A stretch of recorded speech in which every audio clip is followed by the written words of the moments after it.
Good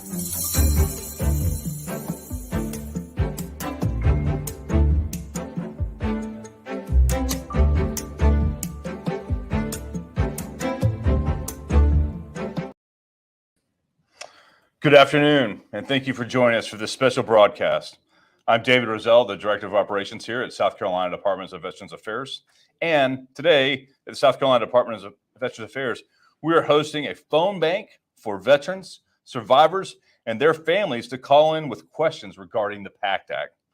VA specialists are in the room right here standing by.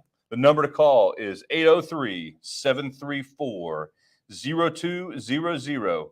The phone bank will be open from now until 7:30 this evening. We've partnered with the Columbia VA Regional Office, the American Legion, and WIS News 10's United for Veterans campaign to make this all possible. And thank you to all of those that participated. WIS News 10 in Columbia will be broadcasting live starting at 4 o'clock today, showing off our phone bank. Look at us already ringing. And so you can watch at home on WIS. If you live in the Midlands, but if not, don't worry. You can call that number from anywhere in South Carolina, and you can talk to our specialist here on the screen. But right now, I got Marlon Hines here with me from the Columbia VA Regional Office to join us. And hey, Marlon, let's bring those that are watching up to speed on what the basics of the PACT Act are. And let's start with, what is the PACT Act? What changes are involved? And what are presumptive conditions for the PACT Act? Well, thanks again, Dave. This is an important law.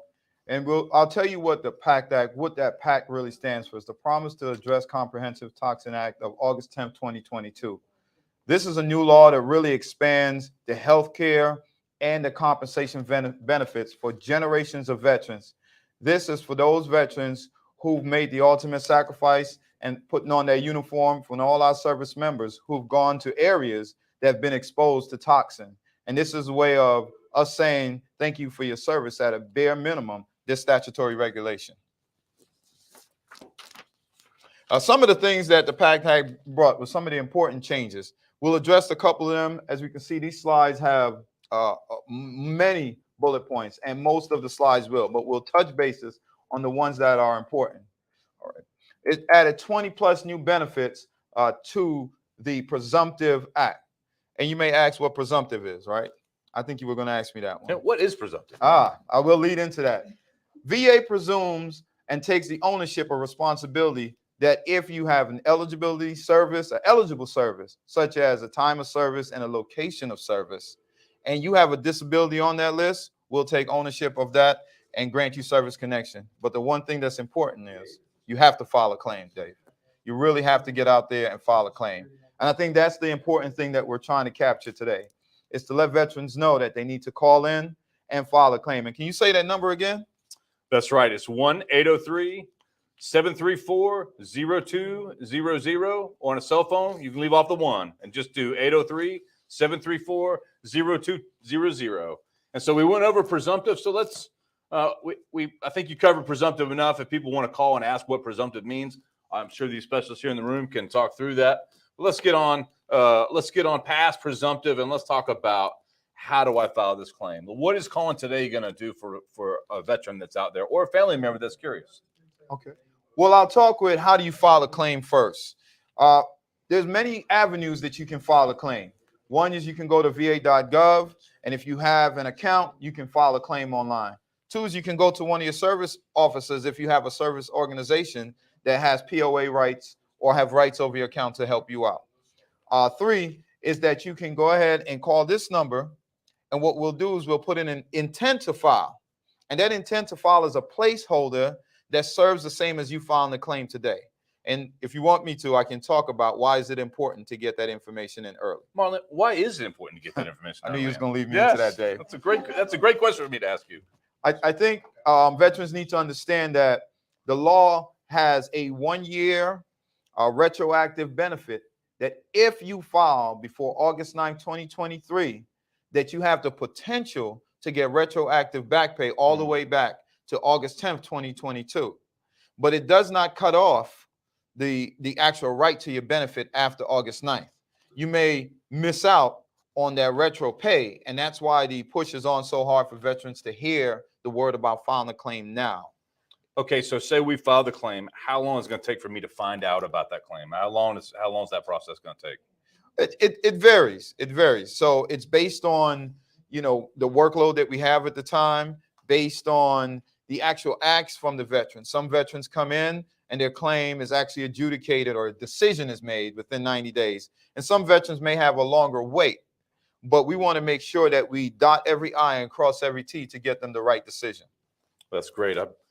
I'm learning too. So I have to say, I don't know what a toxic exposure screening is. Can you talk a little bit more about that? How do I get one? Okay, so I can. So this falls under the umbrella of the hospital.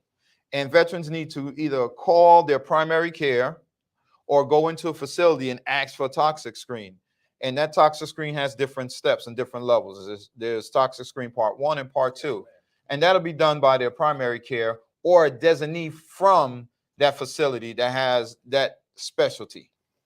That's fantastic. And I think we've got more information. And of course, these slides are available on va.gov/PACT. So if you want to go on and take a look, there's also a QR code that's going to be on your screen that you can take a look at. But so what other VA benefits are there for survivors that are specific to the PACT Act? Well, we know once a veteran is granted disability and he or she may have unfortunately passed from that, a veteran, the spouse or the dependent can be entitled to a DIC. And if the veteran has been service connected for a certain length of time and passed away from that, that is definitely a right that a veteran has. Now, if a veteran hasn't been service connected for one of these conditions that are now part of the PACT Act and is recognized on their death certificate, that spouse is entitled now to file for DIC.